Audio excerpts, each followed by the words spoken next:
यज्ञदान तपः कर्म स्वाध्याय निरतो भवेत् एष एव हि श्रुत्युक्तः सत्यधर्मसनातनः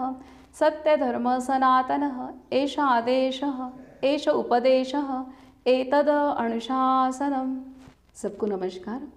आज हम श्रीमद् भगवद गीता अध्याय 3 कर्मयोग श्लोक क्रमांक 12 का अध्ययन करेंगे। इष्टान् भोगान्नि वो देवा दास्यन्ते यज्ञभावितः तैर्दत्तान् प्रदायेभ्यो यो भुङ्क्ते स्तेन एव सः। अर्थात यज्ञ द्वारा प्रसन्न देवशक्तियाँ तुम्हें प्रिय भोगों को बिना मांगे ही देंगी। उनको भोग अर्थात आहुति दिए बिना ही जो पुरुष देवशक्तियों द्वारा प्रदत्त भोगों को भोगता है वह निश्चय ही चोर है।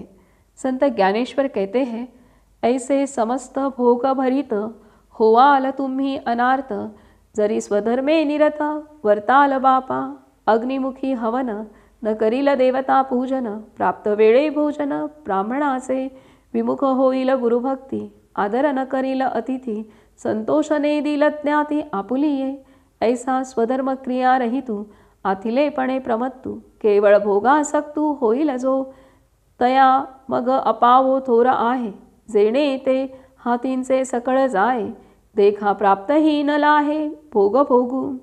अर्थात जो व्यक्ति स्वधर्माचरण करने के पश्चात सुखों का उपभोग करता है उसका मन निरिच्छ अर्थात इच्छा रहित होता है, वह कर्म बंधन से मुक्त होता है।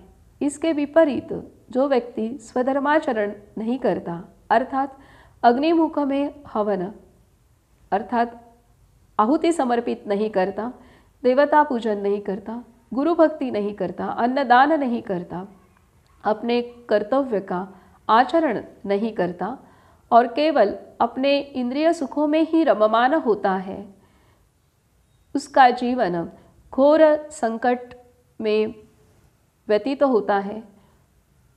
वह जो संपत्ति प्राप्त करता है उस संपत्ति का वह उपभोग भी नहीं ले पाता, वह संपत्ति व्यर्थ जाती है। इंसान ने इतनी प्रगति की है कि वह चांद मंगल तक पहुंच गया है, जो आनंद की बात है। लेकिन इतनी प्रगति करने के बाद भी आज इंसान सच्चा सुख का, संतोष, शांति का अनुभव नहीं कर पा रहा है। इसका कारण ही है कि उसे अपना स्वधर्म ही परिपूर्ण पता नहीं है। इसलिए वह जो कर्म कर रहा है वह एक हद तक ही उसका स्वधर्म का आचरण हो रहा है। वह स्वयं के प्रति, परिवार के प्रति, रिश्तेदारों के प्रति और कुछ समाज के प्रति थोड़ा बहुत कर्म स्वधर्म तो कर रहा है, लेकिन सृष्टि के प्रति का स्वधर्म वो आचरण नहीं कर रहा है।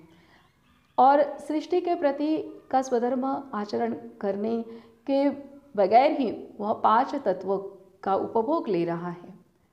तो प्रत्येक व्यक्ति चोर ही है, प्रत्येक परिवार चोर ही है। देखिए कि जब हम बाज़ार में जाते हैं और जाने अनजाने में एक आध वस्तु पैसे दिए बगैर ही लेके घर में आते हैं तो हमारा मन भी खाता है, अरे मैं पैसे देना भूल गई, और उस दुकानदार को भी लगता है कि इन्होंने चोरी की।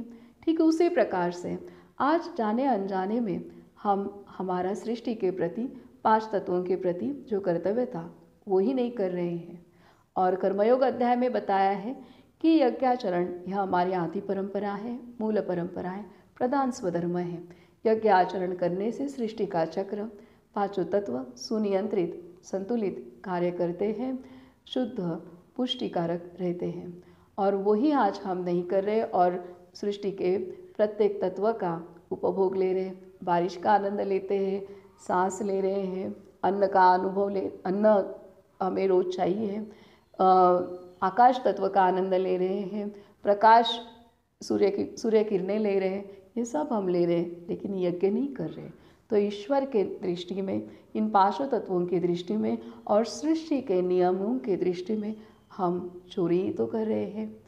तो ये गलती हमारे अनजाने में हमारे से हुई है। तो हम इस गलती को सुधारने की हमें प्रत्येक व्यक्ति को आवश्यकता है, प्रत्येक परिवार को आवश्यकता है। और यज्ञ की स्थापना हमारे घर में करके हम ये गलती सुधार सकते हैं। परिणामवश हमारा प्रत्येक का जीवन, प्रत्येक परिवार यज्ञ की स्थापना करने के कारण परिपूर्ण स्वधर्माचरण निभाने में यज्ञ वो व्यक्ति को, परिवार को मदद करेगा और सच्चा सुख, शांति, संतोष प्रत्येक परिवार अनुभव कर सकता है। धन्यवाद।